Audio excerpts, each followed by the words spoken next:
Hi friends, welcome to my channel. ఈరోజు వంకాయ పచ్చడి ఎలా తయారు చేసుకోవాలో చూద్దాం. ఈ వంకాయ పచ్చడిని వేడిగా ఉన్న అన్నంలో నెయ్యి వేసుకుని తింటే చాలా బాగుంటుంది. ముందుగా స్టవ్ పైన ఇలాంటి స్టాండ్ పెట్టుకోవాలి.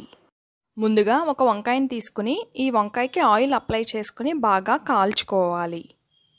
ఈ వంకాయని గ్యాస్ పైనే కాకుండా నిప్పుల మీద కూడా కాల్చుకోవచ్చు. వంకాయ బాగా మెత్తగా అయ్యేంత వరకు ఇలా వంకాయని మొత్తం తిప్పుతూ బాగా కాల్చుకోవాలి. వంకాయని ఇలా బాగా కాల్చుకోవాలి. ఇలా వంకాయని నొక్కితే ఇలా మెత్తగా అయ్యేంత వరకు బాగా కాల్చుకోవాలి. వంకాయ కాలిపోయిందండి. ఇప్పుడు స్టవ్ ఆఫ్ చేసుకోవచ్చు. చూసారు కదండి, వంకాయని ఇలా కాల్చుకోవాలి. ఇలా ప్రెస్ చేస్తే మెత్తగా అయ్యేంత వరకు కాల్చుకోవాలి.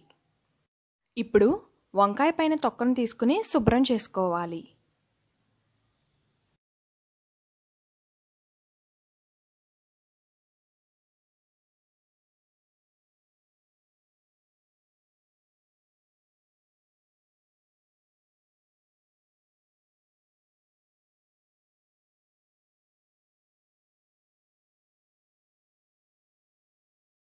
కొంచెం చింతపండుని తీసుకుని వాటర్లో నానబెట్టుకోవాలి. ఇప్పుడు స్టవ్ ఆన్ చేసుకుని ప్యాన్ పెట్టుకుని 2 గరిటెల ఆయిల్ వేసుకోవాలి. ఆయిల్ హీట్ అయిన తర్వాత ఇప్పుడు ఒక 10 పచ్చిమిరపకాయలని ఇలా కట్ చేసి వేసుకోవాలి. ఈ పచ్చిమిరపకాయలని బాగా వేయించుకోవాలి.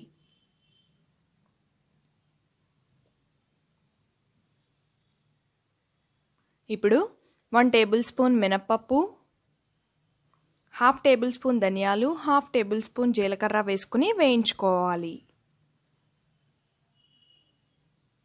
అలానే కొంచెం కరివేపాకు కూడా వేసుకుని వేయించుకోవాలి. ఇప్పుడు 1 టేబుల్ స్పూన్ నువ్వులు వేసుకుని వీటన్నింటినీ బాగా వేయించుకోవాలి.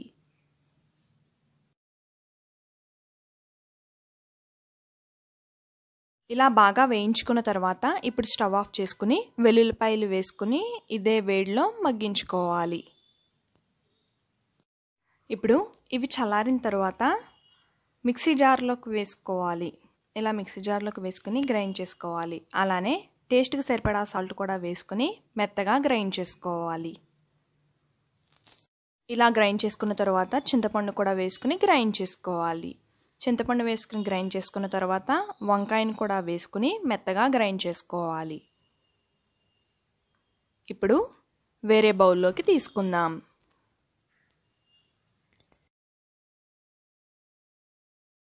ఇప్పుడు ఒక పెద్ద ఉల్లిపాయని ఇలా కట్ చేసుకోవాలి. ఈ ఉల్లిపాయ ముక్కల్ని మిక్సీ జార్లో వేసుకుని 1లో పెట్టుకుని ఒక్కసారి గ్రైండ్ చేసుకోవాలి. ఇలా గ్రైండ్ చేసుకున్న తర్వాత ఇప్పుడు పచ్చడిలో వేసుకుని కలుపుకోవాలి. వంకాయ పచ్చడి రెడీ అయిపోయిందండి.